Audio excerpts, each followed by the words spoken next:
السلام السلام علیکم ورحمۃ اللہ وبرکاتہ نحمده ونصلي ونسلم على رسوله الكريم اما بعد فاعوذ بالله من الشیطان الرجیم بسم اللہ الرحمن الرحیم ان اولیاؤه الا المتقون صدق اللہ العظیم۔ اعلی حضرت امام اہل سنت الشاہ امام احمد رضا خاں فاضل عجم و عرب ارشاد فرماتے ہیں، تیری سرکار میں لاتا ہے رضا اس کو شفیع، تیری سرکار میں لاتا ہے رضا اس کو شفیع، جو میرا غوث ہے اور لاڈلا بیٹا تیرا۔ عزیزان گرامی، حسب معمول کچھ کہنے اور سننے سے پہلے ہم اور آپ سے مل کر سرکار مدینہ راحت قلب و سینہ جناب پاک احمد مجتبی محمد مصطفیٰ صلی اللہ تعالی علیہ وسلم کی بارگاہ مبارک میں ہدیہ درود پیش کرنے کی سعادت حاصل کریں۔ پڑھیے باوز بلند، اللہم صلی علی سیدنا و نبینا و مولانا محمد عدد ما فی علم اللہ صلاة دائمة بدوام ملک اللہ۔ ماہ ربیع الغوث کی مناسبت سے شان و فضیلت حضور پیر پیراں میر میراں شاہ جیلاں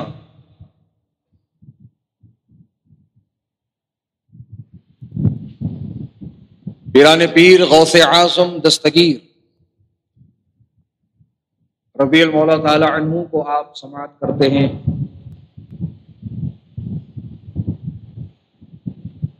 آپ نے یہ سماعت کیا کہ حضور پیران پیر غوث اعظم دستگیر رضی اللہ تعالی عنہ نہ صرف اللہ کے ولی ہیں بلکہ اللہ نے آپ کو ولیوں کا سلطان اور امام بنایا۔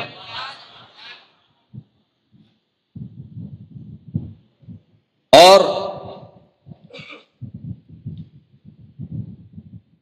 اللہ نے آپ کو وہ فضیلت عطا فرمایا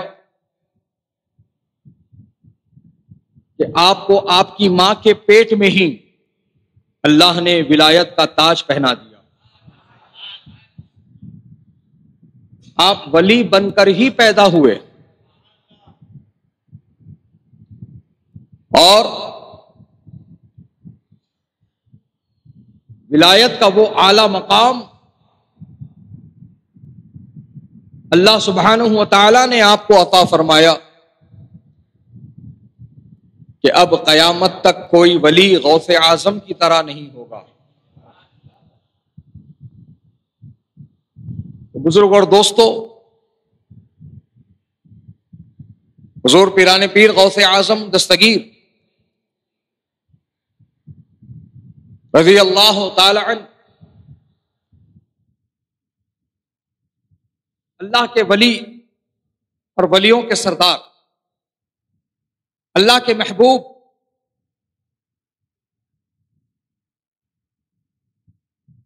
آپ نے اپنی پوری زندگی اطیع اللہ و اطیع الرسول کے مطابق گزاری ہے۔ آپ نے کبھی طبیعت پر عمل نہیں کیا، آپ نے شریعت پر عمل کیا، حکم خدا و حکم رسول کو مقدم رکھا اور زندگی کے ہر گوشے میں نبی کی سنت و سیرت کو اپنا لیا۔ اے غوث اعظم کی نیاز کھانے والوں، یہ تمہارے لیے مقام غور و فکر ہے کہ ہم جن کے نام کی نیاز مزے لے کر کھا رہے ہیں، ذرا ان کی سیرت بھی دیکھ لو کہ انہوں نے کسی وقت کی نماز کو قضا نہیں ہونے دیا، انہوں نے حکم خدا و حکم رسول کے خلاف کوئی عمل نہیں کیا، آپ نے ایسی عبادت کی کہ پوری رات قرآن شریف کی تلاوت کرتے ہوئے گزار دی، اللہ کا ذکر کرتے ہوئے گزار دی، اللہ کے خوف میں آنسو بہاتے ہوئے گزار دی۔ اللہ اکبر۔ اللہ کے وہ ولی جن کی حکومت ہواؤں پر، جن کی حکومت پانی پر، اللہ اکبر، کہ دریائے دجلہ میں طغیانی آ گئی، لوگ خوف زدہ ہو گئے کہ اب یہ پانی اس قدر بڑھے گا کہ پورا شہر زیر آب آ جائے گا، پانی کے اندر آ جائے گا، سب لوگ ہلاک اور برباد ہو جائیں گے۔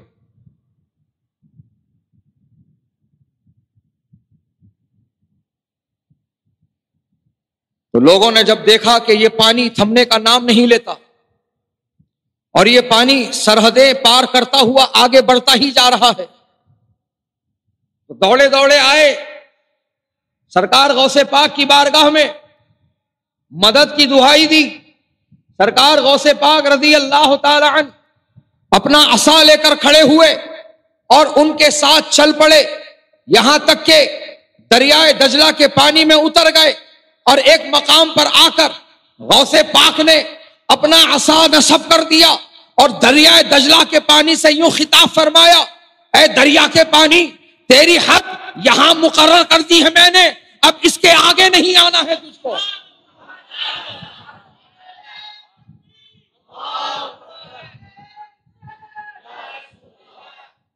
اللہ اکبر، اللہ اکبر۔ اپنا عصا نصب کیا پانی کے اندر، دھسا دیا زمین کے اندر اور فرما دیا پانی سے یہ تیری حد ہے، اس کے آگے نہیں بڑھنا ہے تجھ کو۔ پانی پیچھے ہو گیا، پانی پیچھے ہو گیا۔ جانوروں پر ان کی حکومت، سبحان اللہ، کہ اس وقت کے حاکم زمانہ کی شاہی سواریوں پر شراب کے مٹکے بھر کے لے جا رہے تھے، بہت قیمتی شراب، خلیفہ وقت شراب، اس وقت کے سب سے بڑے مالدار کے محل کی شراب۔ وہ جس راستے سے جا رہے تھے سرکار غوث پاک اسی راستے پر تھے۔ آپ نے دیکھا کہ خلیفہ کے سپاہی ہے اور کچھ جانور ہے جس پر کچھ بڑے بڑے مرتبان لگے ہوئے ہیں اور وہ انہیں ہانک کر محل کی طرف لے جا رہے ہیں۔ سرکار غوث پاک نے آواز لگائی سپاہیوں کو، رکو۔ ایک نے پلٹ کے دیکھا اور اپنے ساتھیوں سے کہا کہ پیچھے شیخ عبد القادر جیلانی ہے، اگر خیریت چاہتے ہو تو فوراً یہاں سے نکل چلو، کہ اگر ان کے ہاتھ لگ گئے تو خیر نہیں، خلیفہ وقت کی شراب لے کر جا رہے ہیں، اگر انہوں نے پکڑ لیا تو خیر نہیں، جلدی چلو۔ انہوں نے اور جانوروں کو تیز ہانکنا شروع کیا۔ سرکار غوث پاک نے دوسری مرتبہ آواز دی، رکو۔ وہ نہ رکے، چلتے ہی رہے۔ جب دیکھا غوث پاک نے کہ میرے کہنے کے باوجود یہ سپاہی نہیں رکتے، تو اس مرتبہ سرکار غوث پاک نے ان جانوروں سے فرمایا جو مرتبان لے کے چل رہے ہیں، ان جانوروں سے فرمایا قفی، جانوروں رک جاؤ۔ تو اس روایت کے، اس واقعے کے چشمدید لوگ یہ کہتے ہیں جب غوث پاک نے فرمایا قفی رک جاؤ اے جانورو، تو جانور پتہ ہے کیسے رک گئے؟ راوی کہتے ہیں فوقفت کأنہم جمادۃ، وہ ایسے ٹھہر گئے جیسے وہ پتھر کے بنے ہو۔ اللہ اکبر، ان پر ڈنڈے برسائے جا رہے ہیں، انہیں مارا توڑا جا رہا ہے، انہیں ٹارچر کیا جا رہا ہے، لیکن مجال ہے کہ ایک قدم بھی آگے بڑھا دیں، ایک قدم بھی آگے بڑھا دیں۔ وہ ٹارچر سہتے رہے، ان پر ڈنڈے برستے رہے، ان پر لکڑیاں برستی رہی، لیکن وہ ولی کے حکم کے خلاف نہیں گئے۔ سبحان اللہ۔ پتا چلا کہ جانوروں کو بھی پتا ہے ولی کا مقام کیا ہوتا ہے، جانوروں کو بھی خبر ہے کہ ولی کا مرتبہ کیا ہے، ولی کا درجہ کیا ہے، ولی کی فضیلت کیا ہے، ولی کیسا اللہ کا محبوب ہوتا ہے، جانوروں کو بھی پتا ہے۔ پھر کہوں گا جانوروں کو بھی پتا ہے۔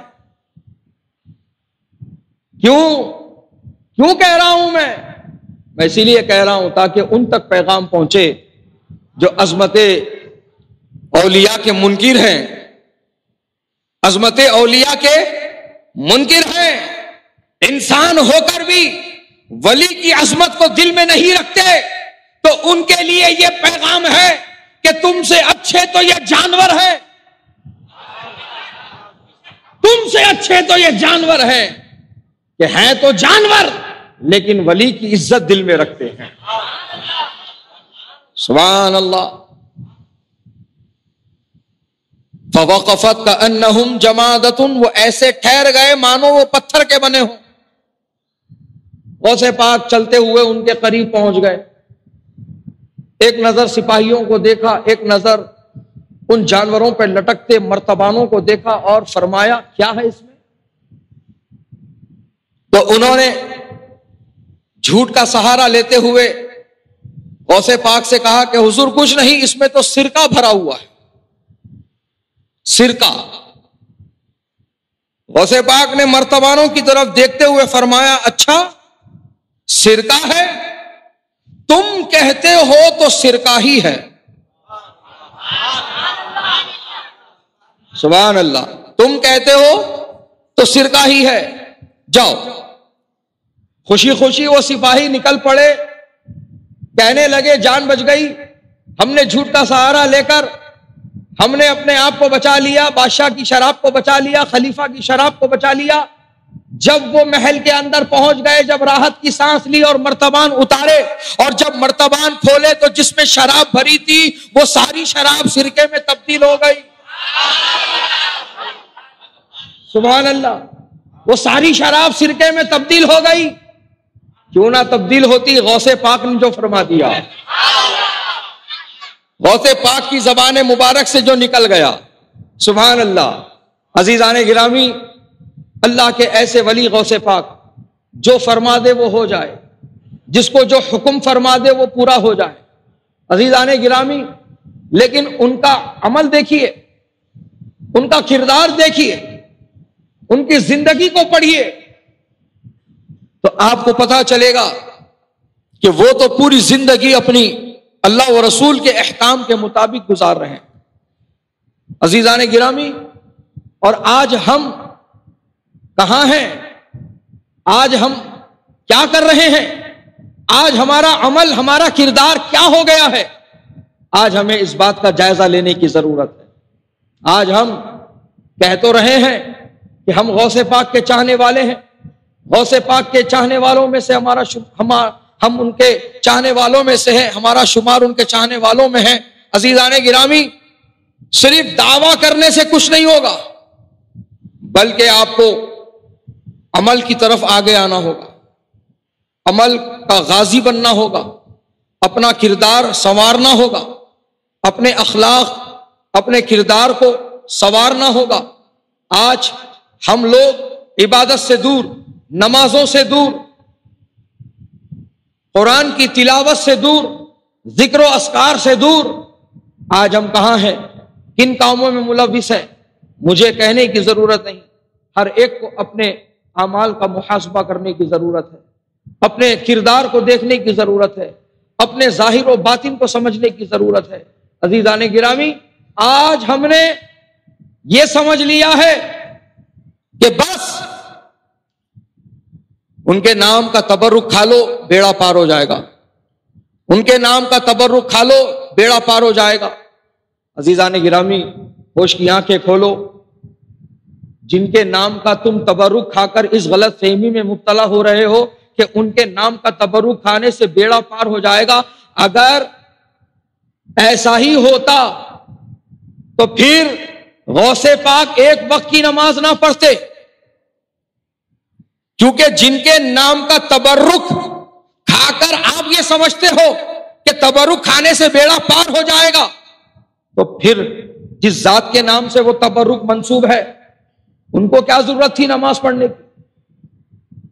جن کے نام کا تبرک کھا کر کے ہم اس غلط فہمی میں مبتلا ہیں، اس ذات کو کیا ضرورت تھی رات رات بھر جاگ کر نوافل پڑھنے کی؟ حضرات، پتا چلا کہ سرکار غوث پاک رضی اللہ تعالی عنہ نے اپنی زندگی اللہ و رسول کے فرمودات و ارشادات پر گزار کر اپنے چاہنے والوں کو بھی یہ پیغام دے دیا ہے کہ اگر میرے قریب آنا ہے، اگر میرا فیضان چاہیے، اگر میری نظر کرم چاہیے، تو پھر میرے جیسا عمل تم اختیار کر لو. تم اللہ و رسول کی فرما برداری اور اطاعت کو اختیار کر لو. تم اپنے اندر نمازوں کی پابندی لے آؤ. تم اپنے اندر وہ کردار پیدا کرو جیسا کردار میں نے لے لیا ہے، جیسے اخلاق میرے ہیں، جیسا عمل میرا ہے. عزیزان گرامی، ہم ان کی طرح تو عمل نہیں کر سکتے، لیکن ہم پر جو اللہ پاک نے فرض و واجب رکھا ہے، ہم پر جو اللہ پاک نے حقوق رکھے ہیں، ہم کو وہ تو ادا کرنے ہی ہوں گے. عزیزان گرامی، کہیں سے تو شروعات کرنی پڑے گی. سرکار غوث پاک تو نوافل نہیں چھوڑ رہے، اور ہمارا حال یہ ہے کہ ہم فرض کو بھی پڑھنے کو تیار نہیں ہے، جبکہ فرض وہ عمل ہے جو تم پر بندھا ہوا ہے. نماز فرض ایسا ہے جو تم اس سے بھاگ نہیں سکتے، تم اس سے دور نہیں جا سکتے. تمہیں پڑھنا ہی ہوگا، تمہیں ادا کرنا ہی ہوگا، چاہے تم تندرست ہو کہ بیمار ہو کہ صحت مند ہو، کہ تم مسافر ہو کہ تم بیمار ہو، کہ تم اپاہج ہو کہ تم امیر ہو کہ تم غریب ہو. عزیزان گرامی، تم اگر ایمان والے ہو تو پھر تم پر پورے 5 وقت کی نماز فرض ہے، پورے 5 وقت کی نماز فرض ہے. لہذا نماز کے معاملے میں غفلت نہیں، نماز کے معاملے میں کوئی بھول چوک نہیں، کوئی ایکسکیوزز نہیں. ہاں، اکثر نوجوان طہارت کا بہانہ کرتے ہیں. چلو بھائی نماز کا ٹائم ہو گیا، ارے بھائی جا کے آؤ، میں طہارت سے نہیں. استغفر اللہ، معاذ اللہ. مسلمان ہیں اور طہارت سے نہیں ہے. مسلمان ہو کر وہ طہارت نہیں رکھتا، مسلمان ہو کر وہ طہارت سے نہیں رہتا، پھر وہ کیسا مسلمان ہے؟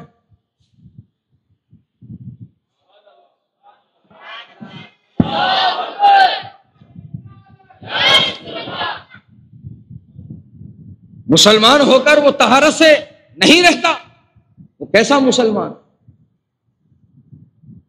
وہ کیسا مسلمان ہے جو ناپاکی میں اپنی زندگی گزار رہا ہے، حالت جنابت میں وہ اپنی زندگی گزار رہا ہے. اللہ اکبر. مسلمانوں،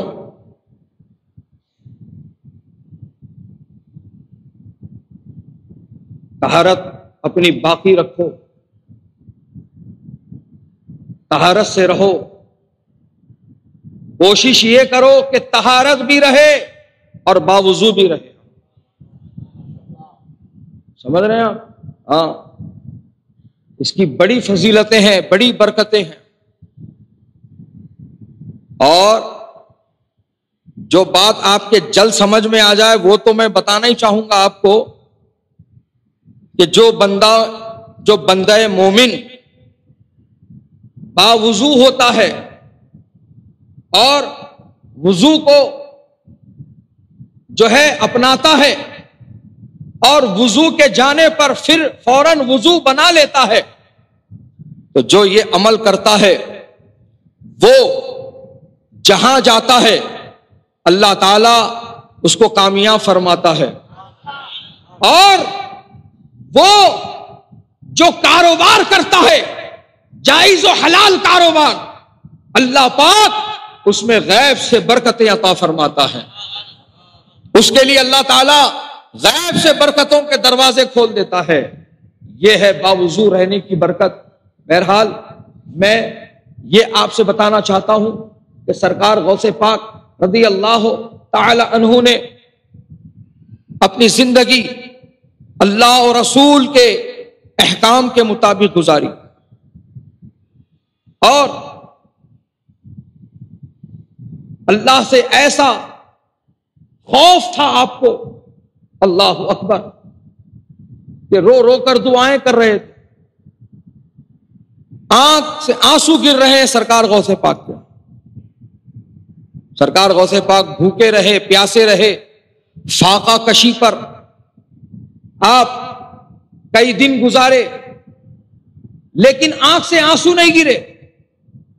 آنکھ سے آنسو گر رہے ہیں تو خوف خدا سے گر رہے ہیں، خشیت خداوندی میں گر رہے ہیں، اور غوث پاک اللہ کی بارگاہ میں یہ دعا کر رہے ہیں، مولا اگر میرے عمل تیری بارگاہ میں قبول نہیں ہے تو پھر مجھے قیامت کے دن تو نابینا اٹھا، تاکہ میں اہل محشر کے سامنے رسوا اور شرمندہ ہونے سے بچوں۔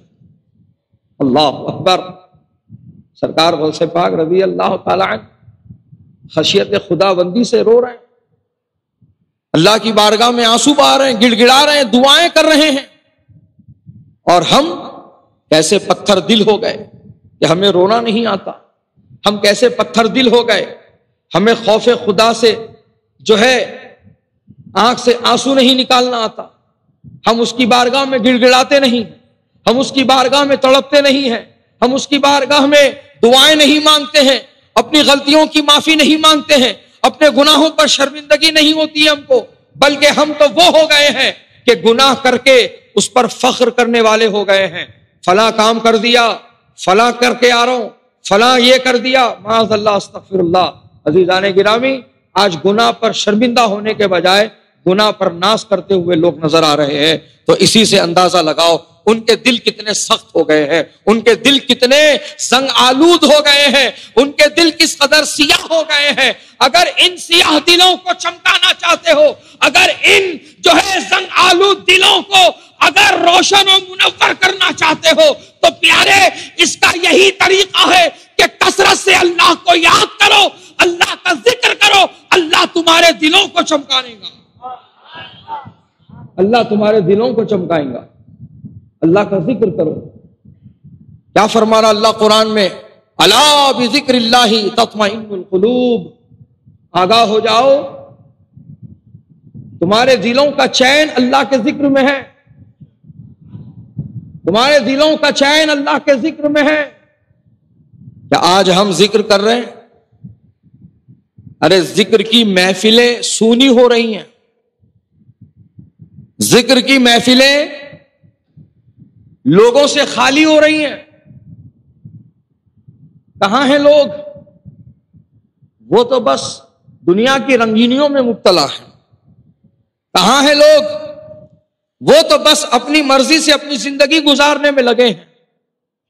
کہاں ہیں لوگ؟ دنیاوی محافل سرگرم کرنے میں لگے ہیں۔ کوئی ڈانس کا اہتمام کر رہا ہے، کوئی ڈی جے کا اہتمام کر رہا ہے، کوئی پٹاخے جلانے کا اہتمام کر رہا ہے، کوئی ہجڑوں کو لا کے نچانے کا انتظام کر رہا ہے۔ بہرحال سب ایسے ایسے کاموں میں ملوث ہیں۔ ذکر کی محفلوں میں آ کے دیکھو،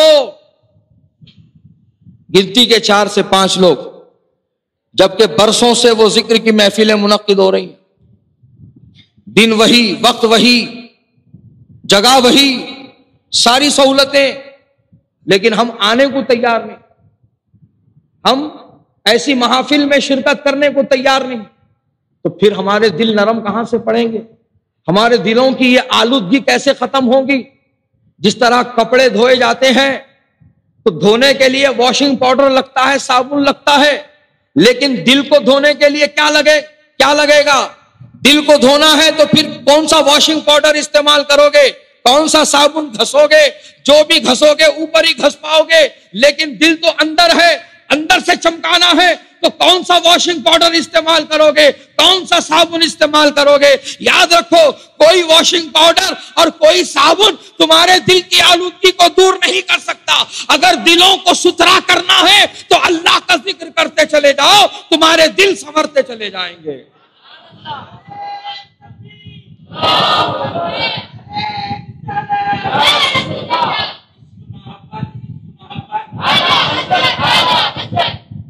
عزیزان گرامی، اعلیٰ حضرت کا نعرہ لگا، اعلیٰ حضرت کی بات یاد آ گئی۔